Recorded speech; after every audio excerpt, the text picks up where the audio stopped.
Today, we have a critical topics that every commercial property investor should know about: SDLT for commercial properties.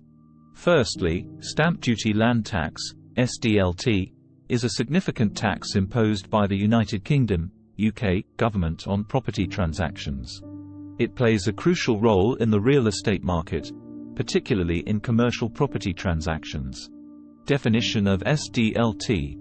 SDLT is a tax levied on the purchase of land and property in the UK.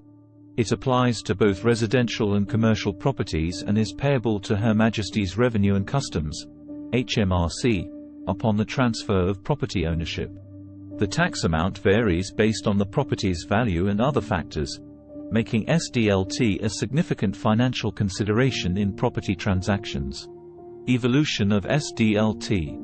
SDLT was introduced in the UK in December 2003, replacing the previous stamp duty system. The new tax regime aimed to modernize property taxation and create a fairer and more transparent system.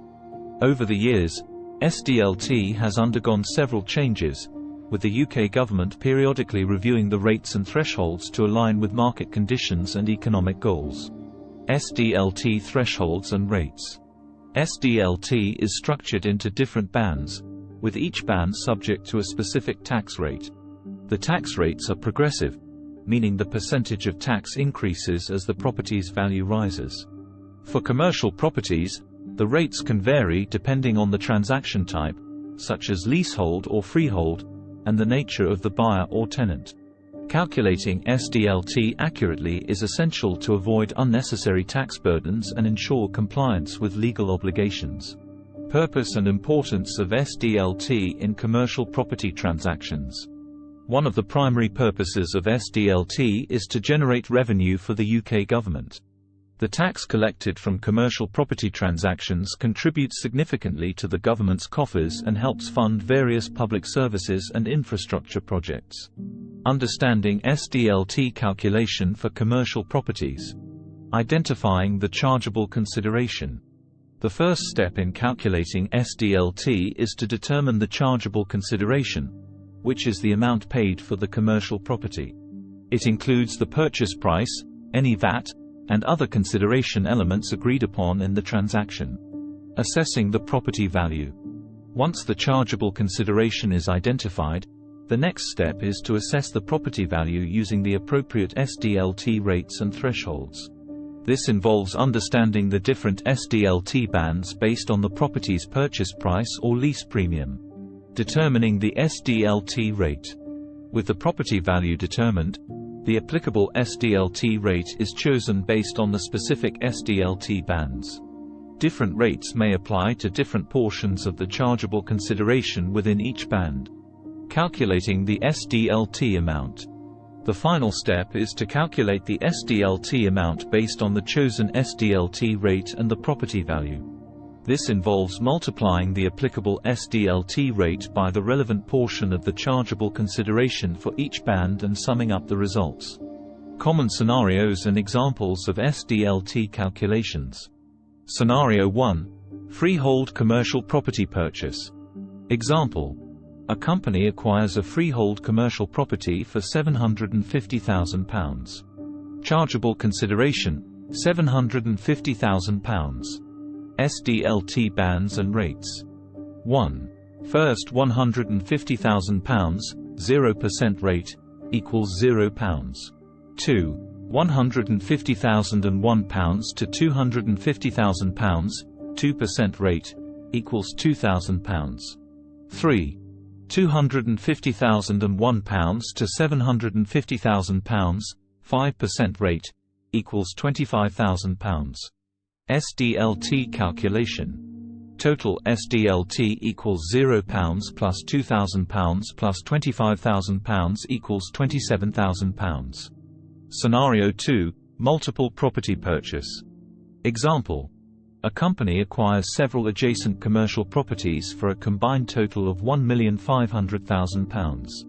Chargeable consideration, £1,500,000. SDLT bands and rates. 1. First £150,000, 0% rate, equals £0. 2. £150,001 to £250,000, 2% rate, equals £2,000. 3. £250,001 to £925,000, 5% rate, equals £33,750. 4.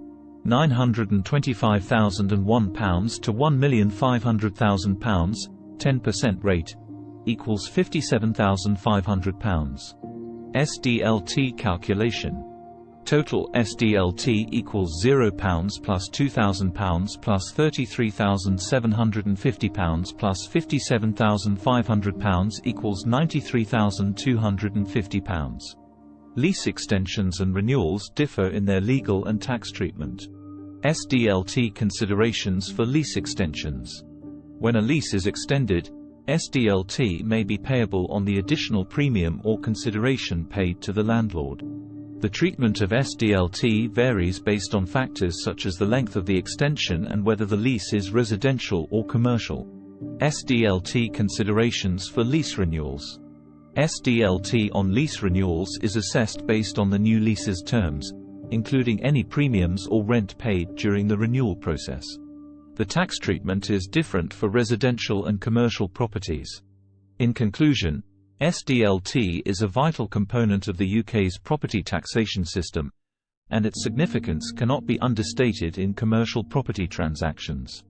The tax serves various purposes, including revenue generation, promoting efficiency, discouraging speculation, ensuring fairness and transparency, and supporting affordable housing initiatives. By adhering to the SDLT calculation guidelines, commercial property buyers, sellers, and investors can navigate the complexities of property taxation, ensuring a smooth and compliant transaction process. If you found this information helpful, don't forget to give it a thumbs up and subscribe to our channel for more insightful real estate content. If you have any questions or need further clarification, leave a comment below. We'd love to hear from you. @KingSize_commercial real estate.